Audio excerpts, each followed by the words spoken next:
mastery of nature. Whereas in the communalist stage, you didn't have those conflicts, but at the same time, and it's a term they also often use, this notion of the productive forces being low. In simple terms, people didn't have the knowledge base to extract enough from nature or to understand nature enough to produce a surplus. And typically, within that analysis, all pre-modern societies, pre-industrial societies, are stuck, including the African continent itself, right? So that is to say, Africa remained in a communal stage, according to this framework.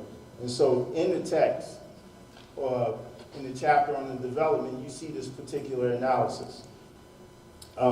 What's problematic with that analysis, to some degree, is that it assumes two things: that mass consumption is a feature of development, but also when you kind of look at how Europe developed Africa, it's not a clear understanding of agricultural production from the ground up. And that's what I mean by the fact that when I read it first as a student of political economy, I looked at it one way, but when then I looked at it as a farmer, I looked at it in completely different eyes.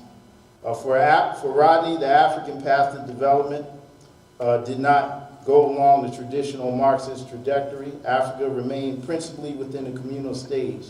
Only in rare circumstances, as in the cases of Ethiopia and the Maghreb, for example, did Africa move towards what could be described as a transitional phase between communal and feudal society.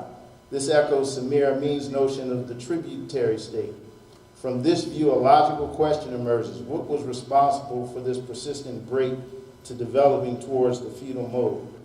Okay, and the argument became that essentially a religious or non-secular view of the world kind of put brakes on Africa's development. That is to say, its cosmovision, its view of the world as a spiritual universe inhabited by not only human beings but other life forms, ideas or notions of spirituality, which associated with earth as mother, as the presenter presented earlier among indigenous people, this idea that resources are not simply viewed primarily as forces of production, but as relationships between living systems in a universe that is essentially dynamic in its orientation.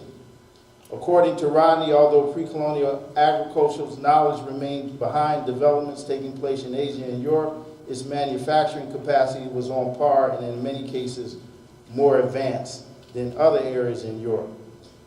You also have other scholars, some more opportunistic, for instance, like George Ayite, an economist at American University, which criticized Walter Rodney's work, suggesting that this transitional phase of Africa's development is a misnomer and can be more accurately described as a burgeoning bounded capitalism. Unlike Rodney, Ayite argues that the socialist and African nationalist scholars have distorted our understanding of pre-colonial African societies.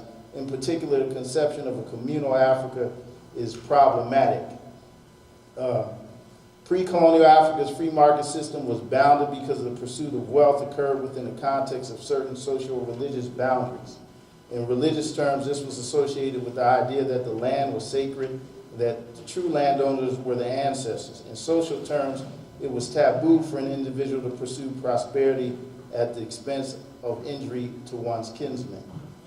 For Ayite, pre-colonial African agricultural production and manufacturing was diverse and vibrant as the continent itself.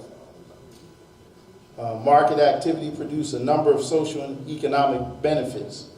It provided a context for people to supplement what could not be produced at the household level, as well as a place to trade surplus.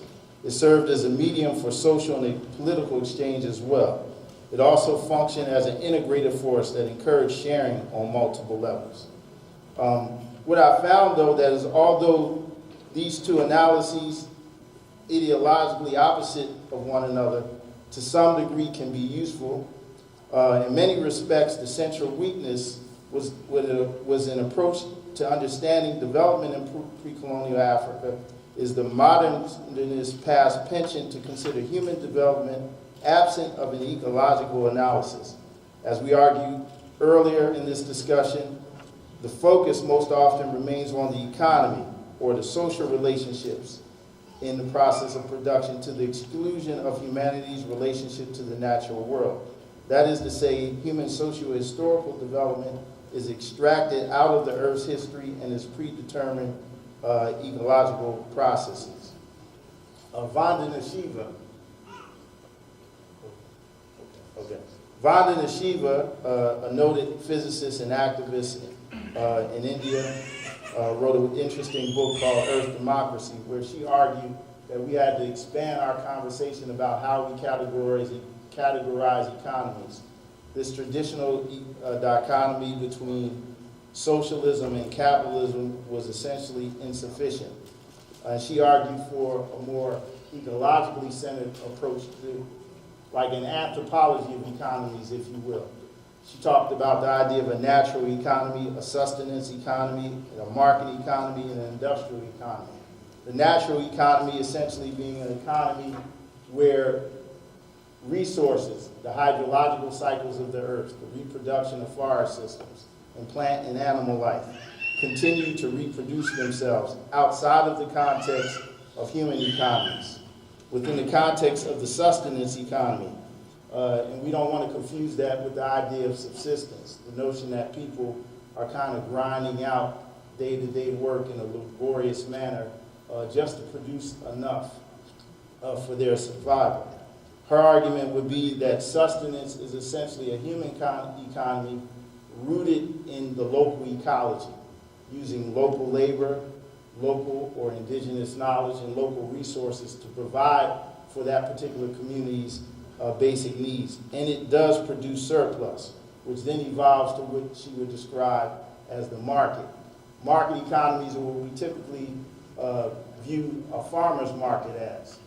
Direct relationships between producers and consumers, the local productions of goods and services, and then trade, when we kind of look at them historically, in bioregions, that's similar ecological zones, and between ecological zones in some cases.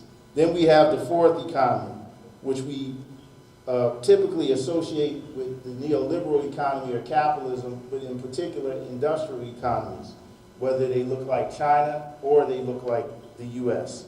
And it's in the context of this industrial economy that subverts our understanding of our relationship to the earth itself. Indigenous societies, however, remain highly conscious of what we would describe as the ecological origins of goods and services, and exchange between individuals and communities. For this reason, a more accurate description of the exchange of goods and services in pre-colonial African formations and indigenous societies in the general sense would be ecological exchange, not economic exchange. And it has a twin focus. It seeks to reproduce the human community, but it also seeks to maintain biological diversity on the planet itself, to maintain life, not just the accumulation of capital, whether it's in the context of state forms or private accumulation. So that has, and I'll end here, many implications for our approach to engendering and creating sustainable food systems. The first is that agrarian reform and land reform is indispensable to any attempt to create food security and food sovereignty.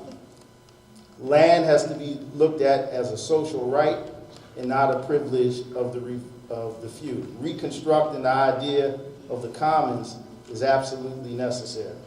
The second is at the level of public policy and popular culture, we must consider the notion of a collectively accepted level of individual accumulation. Catch-up development for the global south and marginalized communities in industrialized states is not possible. There are limits to what we can consume. And the third feature is, and I'll end here, is that we have to be clear that much of what we talk about in generic terms that we may describe as sustainable agriculture, organic agriculture, solidarity economies, has a deep history in indigenous communities of color. And these cultural strategies have to be used to recreate the food systems so that people can identify. For Wole Soyinka, people familiar with him, the Nigerian poet, he argues that both culture and cultivation are intimately intertwined. You can't necessarily separate one from another. So as we create local food systems, we have to be clearly committed to rooting them in local communities and cultures. All right. Thank you, Dr. Denson. So from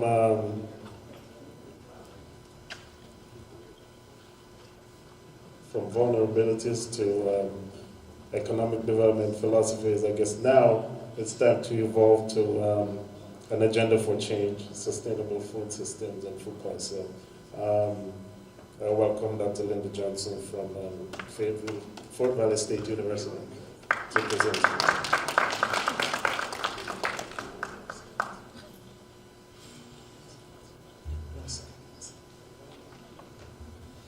Good afternoon. I'd like to change the conversation a little bit because we do not live in isolation. We live with other countries. We live with people that are indigenous to other countries right here in America. We are a melting pot. And so before I begin, I would like to thank the family of Walter Roddy for inviting me to be a part of this conversation. And it is extremely important because it is an issue that's not going away. Food insecurity, food security, and hunger. And if you would, I just want you to take your program, and there's one statement that I'm going to refer to which shows the relevancy of the selection of this topic and how Dr. Roddy was very much ahead of his time. If you would please look with me at the last paragraph on the page that states his name. There's a statement that says his work provides a framework for the analysis of contemporary issues as they relate to working class people, the disenfranchised, and for the struggles for social justice and economic development. So today, ladies and gentlemen, I would like to change our conversation to an agenda for change, sustainable food systems, and food policy with an emphasis on countries all over the world.